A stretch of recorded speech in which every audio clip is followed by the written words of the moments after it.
بسم اللہ الرحمن الرحیم.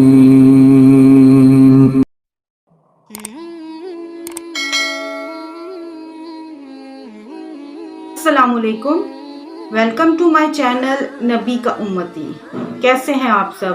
امید ہے کہ آپ سب خیر و عافیت سے ہوں گے اور آپ کی دعاؤں سے الحمدللہ میں بالکل ٹھیک ہوں. ویڈیو کا آغاز کرنے سے پہلے درود پاک پڑھ لیں. اللہم صلی علی محمد وعلی آل محمد کما صلیت علی ابراہیم. مخلص محبت کے لیے بہت سے علماء کرام نے بہت سے وظیفے بتائے ہیں. خاص طور پر یا ودودوں کا وظیفہ بہت ہی اچھا، بہت ہی پاورفل اور بہت ہی مجرب ہے. یہ وظیفہ ہر طرح کی محبت کے لیے، والدین کی محبت کے لیے، بہن بھائیوں کی محبت کے لیے، رشتہ داروں میں کوئی بہت عزیز و اقارب ہے آپ کے، ان کی محبت کے لیے، ان سب کے لیے یہ وظیفہ بہت ہی اچھا، بہت ہی مجرب ہے. آج میں آپ کو ایک بہت ہی عظیم اور ایک بہت ہی اچھا یا ودودوں سے ہی ریلیٹڈ آپ کو ایک وظیفہ بتاؤں گی. انشاءاللہ آپ وہ کریں، آپ کے گھر میں جو بھی ناچاکیاں ہیں، جو بھی مسئلے مسائل ہیں، ان چیزوں کو لے کر وہ انشاءاللہ ختم ہو جائیں گے. اگر میاں بیوی میں جھگڑے ہیں، آپس میں اتفاق نہیں ہے، وہ بھی انشاءاللہ بڑھے گا. اس کے علاوہ آپ کے اپنے لاس کے ساتھ اچھے تعلقات ہوں گے. آپ کی اپنی، اگر آپ اپنی فیملی میں اپنے بہن بھائیوں میں ہیں، ان کے ساتھ بھی آپ کے اچھے تعلقات ہوں گے. مزید وہ محبت بڑھے گی انشاءاللہ. جو وظیفہ آج میں آپ سے شیئر کرنے لگی ہوں، وہ اس وظیفے کی آج کل ہمارے اس معاشرے میں بہت ضرورت ہے. جس طرح کے حالات ہمارے معاشرے میں جا رہے ہیں، جب ایک لڑکی کی شادی ہوتی ہے، وہ اپنا گھر، اپنے والدین، اپنے بہن بھائی، اپنے تمام عزیز رشتے چھوڑ کر ایک نئے گھر میں جاتی ہے. اس گھر کو چھوڑ کر جاتی ہے جس گھر سے اس کی بہت خوبصورت یادیں جڑی ہیں، جس گھر میں اس کا بچپن گزرا ہے. لیکن شادی کے بعد وہ ایک نئے گھر میں جاتی ہے اس گھر کو اپنا بنانے کے لیے. مگر بہت سے گھر ایسے ہیں جو اس طرح سے اس لڑکی کو ایکسیپٹ نہیں کرتے. بہت سے مسئلے مسائل بھی ہوتے ہیں. تو یہ اسپیشلی میں ان بچیوں کے لیے وظیفہ بتا رہی ہوں جن کی ابھی شادی ہونے والی ہے، ریسنٹلی ان کی شادی ہے. تو وہ بچیاں اس چیز کو بڑے دھیان سے، بڑے غور سے سنیں. آپ اگر یہ عمل کر لیں گی، انشاءاللہ آپ کی آنے والی زندگی بہت ہی خوبصورت، بہت ہی پرسکون ہوگی. تو آپ نے کرنا اس طرح سے ہے کہ جب آپ کی شادی ہے، یعنی آپ نے جب رخصت ہو کے اپنے گھر جانا ہے، اپنے سسرال جانا ہے، تو جو آپ کا پہلا قدم ہوگا اس گھر میں، جب آپ نے وہ قدم رکھنا ہے، تو آپ نے ایک سانس میں 7 مرتبہ یا ودودو یا ودودو یا ودودو یا ودودو یا ودودو یا ودودو یہ آپ نے پڑھنا ہے. 7 مرتبہ آپ نے پڑھنا ہے. اور اس نے جب یہ پڑھنا ہے، اس چیز کا آپ نے دھیان رکھنا ہے کہ آپ کا سانس نہ ٹوٹے. یعنی ایک سانس میں آپ نے یہ 7 مرتبہ یا ودودو پڑھنا ہے. پہلے قدم پر ہی پڑھنا ہے. اس کے بعد آپ دیکھیں انشاءاللہ آپ کی زندگی بہت ہی اچھی، بہت ہی پرسکون ہوگی. آپ کے سسرال والے آپ کی عزت کریں گے، آپ سے محبت کریں گے. آپ کے شوہر کے ساتھ آپ کی ایک اچھی زندگی گزرے گی. اور آپ کے ساس، سسر، نند، دیور، وہ بھی آپ کی بہت عزت کریں گے، آپ سے محبت اور پیار سے رہیں گے. یعنی آپ کی زندگی ایک اچھی خوشگوار زندگی گزرے گی انشاءاللہ، اگر میرے رب نے چاہا تو. آپ نے یہ وظیفہ کرنا ہے اور انشاءاللہ اللہ رب العزت آپ کی مدد فرمائے. میری دعائیں ہیں اللہ رب العزت جن بچیوں کی شادیاں ہیں، اللہ انہیں خوب سی خوشیاں دے، سکون دے، اچھی زندگی دے، خوشحال زندگی دے. آمین یا رب العالمین.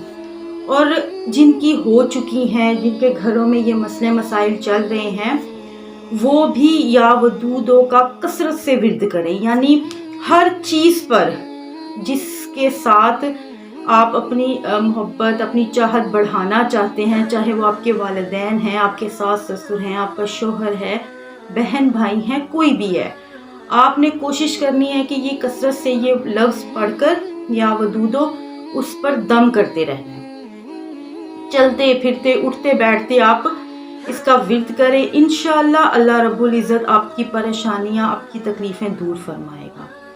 آپ نے یقین کامل کے ساتھ یہ وظیفہ کرنا ہے اور اس ذات پر پورے یقین سے کرنا ہے، انشاءاللہ اللہ آپ کی مدد ضرور فرمائے گا، آمین یا رب العالمین۔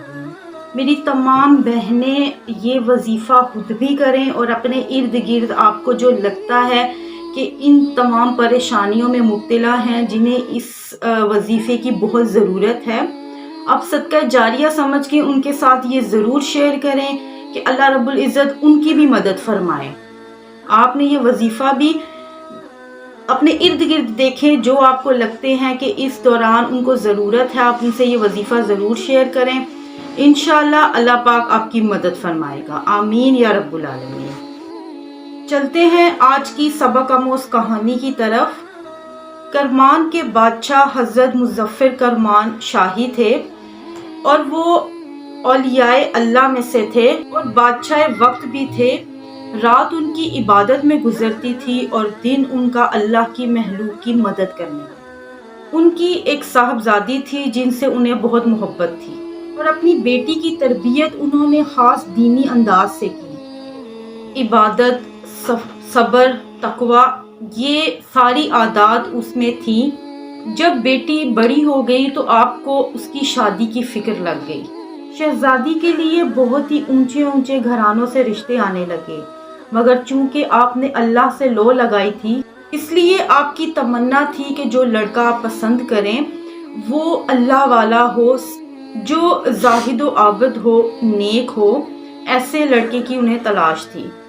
فکر تو اکثر والدین کو بوڑھا کر دیتی ہے، یہ تو آج پچھلے دور سے لے کر آج تک کے دور میں یہ چلتا آ رہا ہے کہ والدین اپنی اولاد کی اچھے رشتوں کے لیے پریشان ہی رہتے ہیں۔ بادشاہ بھی پریشان تھے کہ کہاں سے ڈھونڈ کر لاؤں ایسا نیک انسان جس کے ساتھ وہ اپنی بیٹی کا نکاح کر سکتے۔ اسی سوچ میں، فکر میں آپ روز مسجدوں کے چکر لگاتے کہ کون زیادہ عبادت کرتا ہے، کون زیادہ پرہیزگار ہے۔ دنیا کے میلے سے آپ نا امید سے ہو گئے تھے۔ ایک دن آپ شہر سے باہر ایک ویران مسجد میں پہنچے۔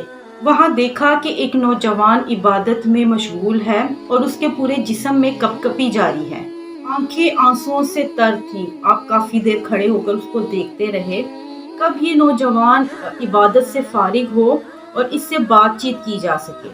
آپ نے اس کی نماز ختم ہونے کا انتظار کیا اور جیسے ہی وہ فارغ ہوا نماز ادا کر کے، تو آپ نے اس سے اس کا حال احوال پوچھا۔ یہ ایک غریب مسکین لڑکا تھا اور چہرے سے نور ہی نور جھلک رہا تھا، لیکن زبان اللہ کی تسبیح سے تر تھی۔ کہنے لگا، غریب ہوں، ایک ہی کمرہ ہے، وہ بھی آدھا گر چکا ہے، آدھا ہی باقی ہے، مالی حالات کچھ صحیح نہیں ہیں، بس کہنے لگا کہ اللہ کا ہی آسرا ہے۔ آپ نے پوچھا شادی ہو گئی ہے؟ تو کہنے لگا کہ مجھ جیسے غریب کو کون اپنی بیٹی دے گا، نہ تو گھر ہے اور نہ کوئی اور آسرا، اور مجھ جیسے غریب کو بھلا کون بیٹی دے گا۔ تو آپ نے کہا کہ اگر کرمان کے بادشاہ کی بیٹی سے تمہارا نکاح ہو جائے۔ انہوں نے کہا کہ اگر یہ رشتہ ہو جائے تو وہ مسکرا کر کہنے لگا کہ بابا غریب لوگوں سے مذاق نہیں کرتے، یہ اور اپنا کام کیجئے، بھلا بادشاہ مجھے اپنی بیٹی کیوں دینے لگا؟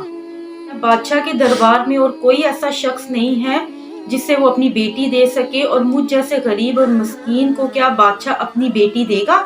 اس نے کہا برائے مہربانی آپ جائیے، اور اس نے اپنی انگوٹھی نکال کر دیتے ہوئے اسے کہا کہ تم مجھ سے وعدہ کرو کہ کل تم کرمان کے بادشاہ کے محل میں ضرور حاضر ہوگے، اگر دربان تمہیں روکے تو اسے یہ انگوٹھی دکھا دینا تو وہ تمہیں مجھ تک پہنچا دے گا۔ وہ وعدے کے مطابق وہ نوجوان بادشاہ کے دربار میں حاضر ہوا اور دربان کو وہ انگوٹھی دکھائی اور وہ اسے بادشاہ کے پاس لے گیا۔ وہ لڑکا اس بادشاہ کو دیکھ کر حیران اور پریشان رہ گیا۔ بات والا بزرگ جس سے اس کی بات ہوئی تھی وہ خود بادشاہ ہے۔ وہ نوجوان بہت شرمندہ ہوا اور دل ہی دل میں سوچنے لگا کہ مجھے بادشاہ وقت کے ساتھ ایسی بات نہیں کرنی چاہیے تھی۔